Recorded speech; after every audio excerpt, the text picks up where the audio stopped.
Using visual communication to deliver a global message.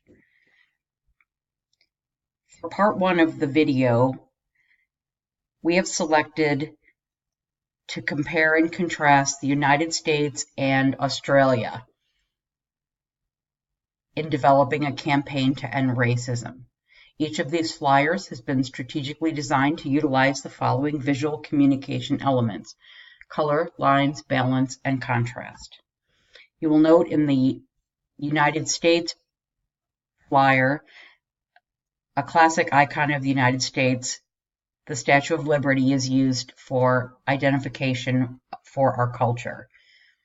The writing is red, white, and blue, similar to the colors that represent our country, and using the logo, "We're better than that."